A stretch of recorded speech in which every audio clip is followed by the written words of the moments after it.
What does a temple whisper when the sun disappears behind the sea? I thought I was alone at dusk, yet as the incense curled upward, it felt as though the stones themselves were breathing with me. The air was warm when I first stepped onto the path that led toward the shore. The day's brightness lingered, but it was soft now, muted, stretched thin across the sky.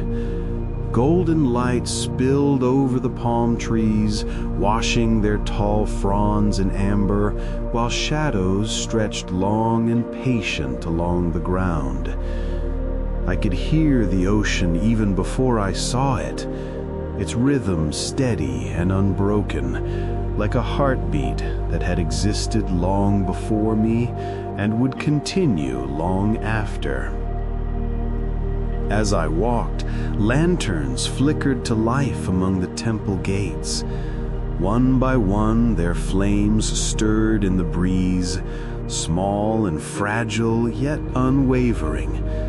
Their light fell across carved stone figures, guardians with weathered faces, etched by centuries of rain, wind, and reverence. In the glow, they looked alive, as though dusk had awakened them from their slumber. The fragrance of incense thickened as I approached.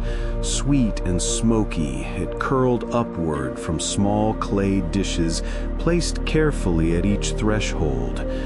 Marigold petals lay scattered across the steps, offerings to the unseen, their orange and yellow still bright against the deepening stone.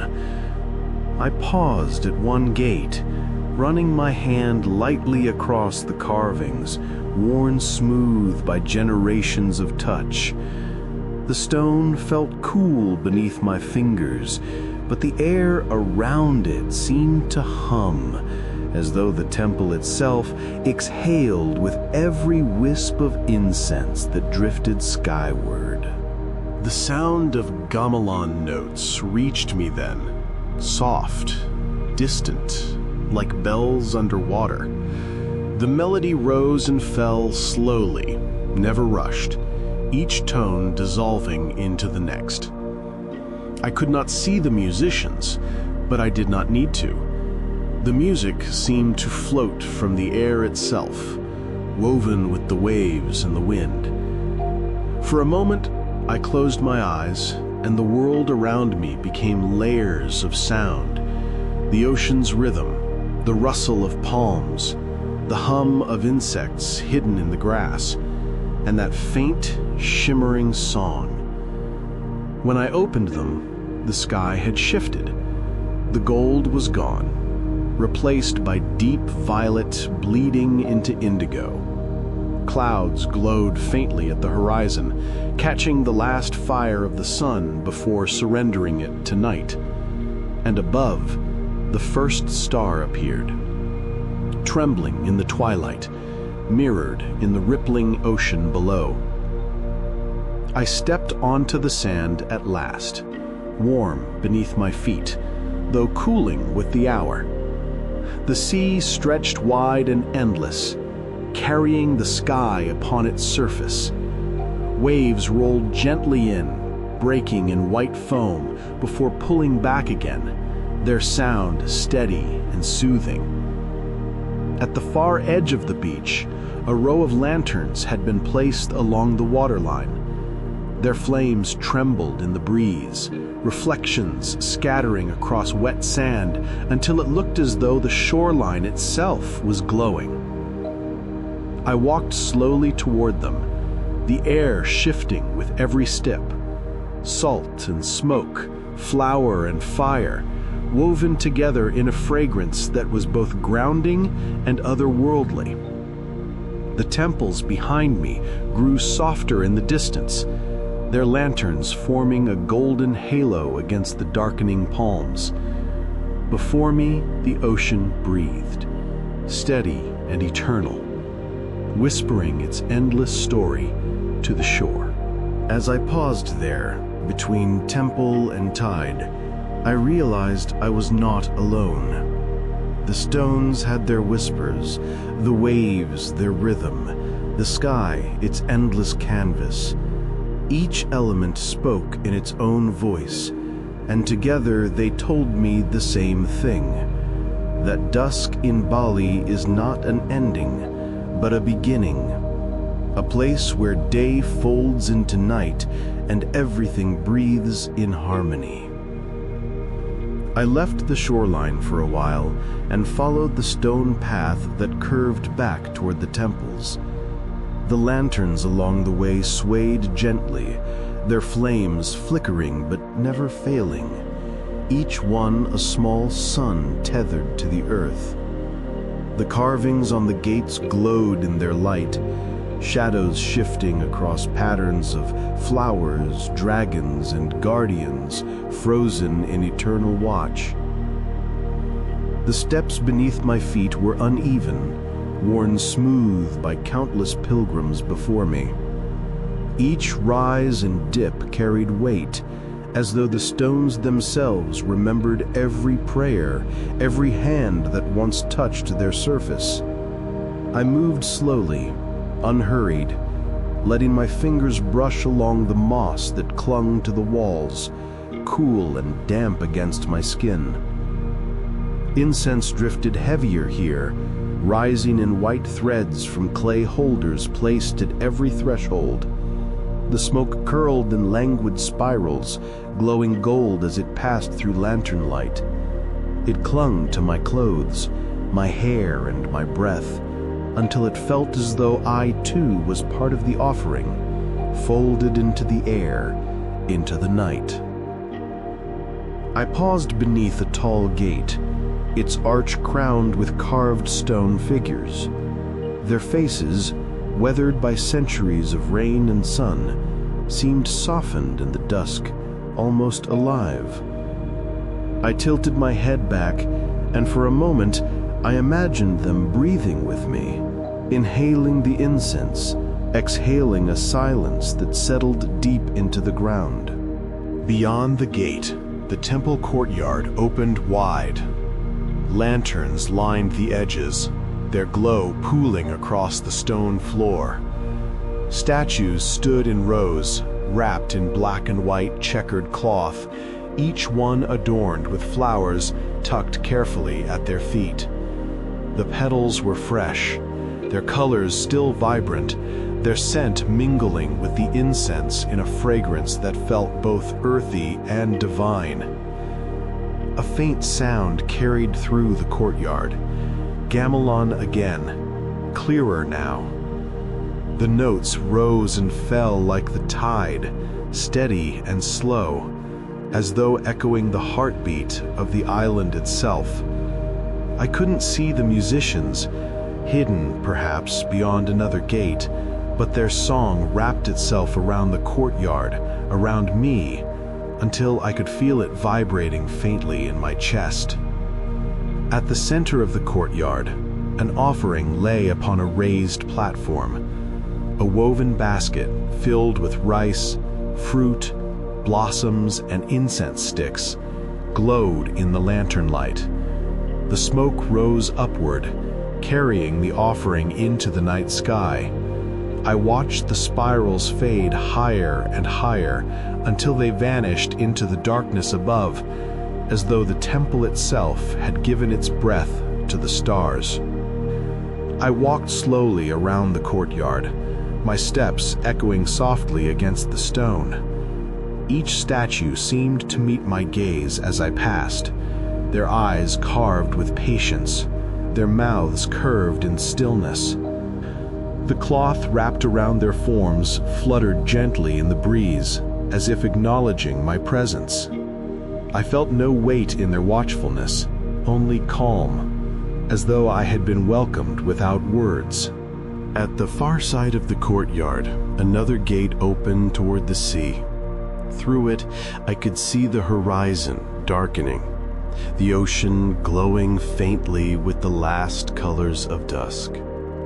Between temple and tide, the air itself felt balanced, each breath a meeting point of incense and salt, of earth and water.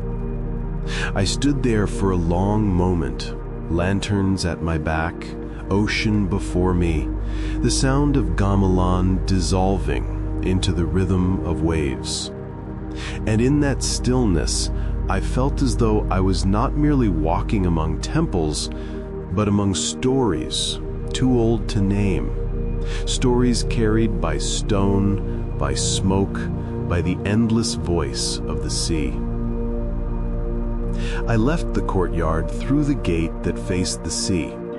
The air changed as soon as I stepped beyond its arch. Lighter, cooler, threaded with the endless breath of the ocean. The sound of waves grew louder, their rhythm steady and unbroken, pulling me forward as though they were calling me by name. The path wound down through palms and tall grasses until it spilled onto the sand. Lanterns had been placed along the shoreline, their flames trembling in the breeze. They glowed like fallen stars, each one mirrored in the wet sand where the tide reached and retreated. I walked slowly among them, my feet sinking into the cool surface, leaving behind soft imprints that the sea soon erased. The horizon had deepened fully into night. The last traces of violet had faded, leaving the sky a rich indigo dome. At its center hung the moon, pale and silver, its light draping the water in a wide ribbon of white. Waves rolled through it, breaking the reflection into shards that glittered like scattered glass, before stitching themselves whole again. Fishing boats floated just offshore, their slender forms rocking gently with the current. Small lamps glowed at their bows, flickering against the dark, tiny islands of fire drifting across the black water. I watched them sway, each boat moving with its own rhythm, yet together forming a quiet constellation that mirrored the stars above. The sea carried its fragrance onto the land, a blend of salt and depth, ancient and fresh at once. Each breath felt fuller here, as though I was inhaling not only the air, but also the vastness of the ocean itself. I closed my eyes, and for a moment I let the sound of the waves wash through me, steady, soothing, like a cradle rocking in endless rhythm. When I opened them again, I noticed offerings placed on the sand, near the lanterns. Small woven trays filled with petals and rice, their incense still smoking faintly, releasing fragrance into the sea breeze. The smoke rose, curled, and was carried away, dissolving into the horizon, as if joining the ocean's own breath. I walked closer to the tide. The water lapped at my ankles, cool and gentle, before slipping back again. Each wave seemed to arrive with its own voice, whispering something new before retreating. I tried to catch their meaning, but they spoke in a language older than words, a rhythm of sound and silence that felt both infinite and intimate. Farther down the beach, a line of lanterns had been set adrift on the waves. Their flames bobbed gently, reflections stretching in trembling lines across the water before being swallowed by the tide. I watched them drift farther out, a slow procession of light moving into darkness, as though carrying prayers into the heart of the sea. The night grew quieter. Even the insects in the grasses seemed hushed, as if the world itself was leaning closer to listen. The only sounds were the waves rolling in, the faint creak of boat masts, the occasional call of a bird circling overhead before vanishing into the dark. I walked until I reached a rocky outcrop where the waves struck harder, sending up sprays of silver under the moonlight. I stood there, watching the ocean breathe, its surface shifting endlessly yet always whole. In that moment, I felt the same rhythm within myself, my breath, my heartbeat, the quiet sway of my body, all moving in time with the tide. The sea had gathered me into its lullaby. I no longer felt as though I was standing at its edge, but within it, part of its flow, my thoughts dissolving like foam carried out to sea. I lingered by the water's edge until the lanterns set afloat were only faint sparks against the horizon. The tide crept in slowly, covering the footprints I had left behind, smoothing the shore into a silver sheet. The rhythm of the waves was softer now, a lullaby repeating itself endlessly, patient as the night. Turning back toward the temples, I saw their lanterns glowing steadily in the distance, golden points scattered among the palms.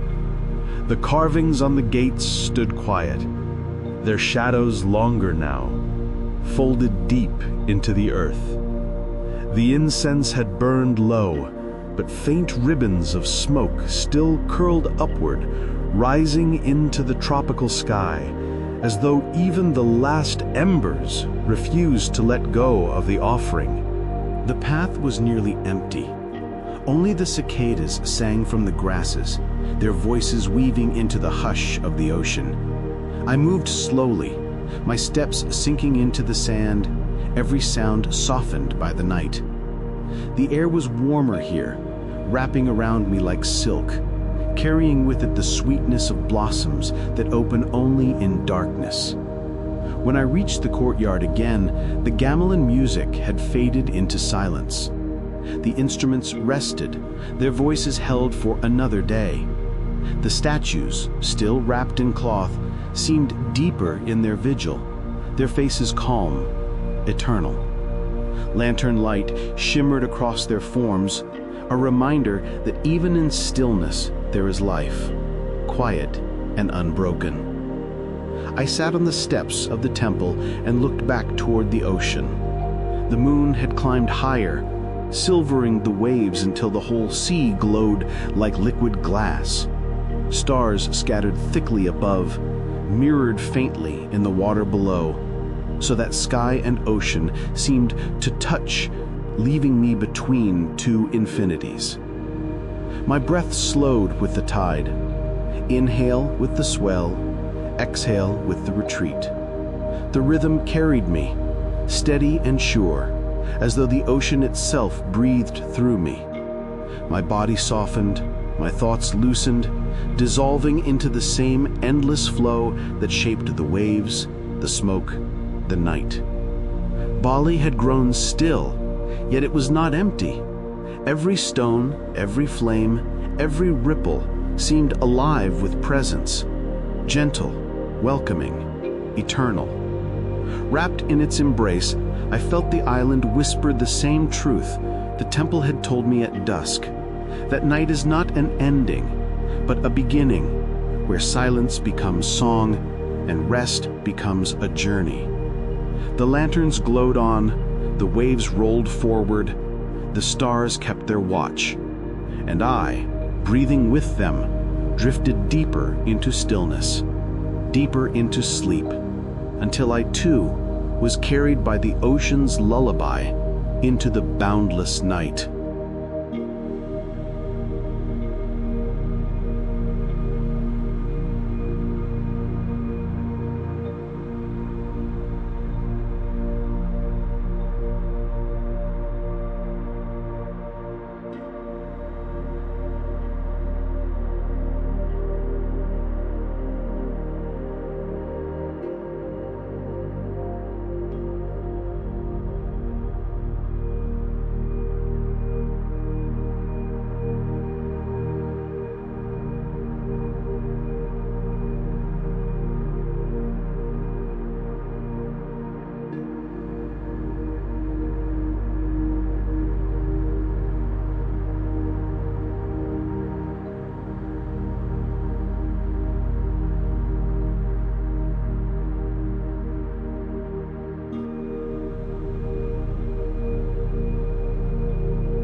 you.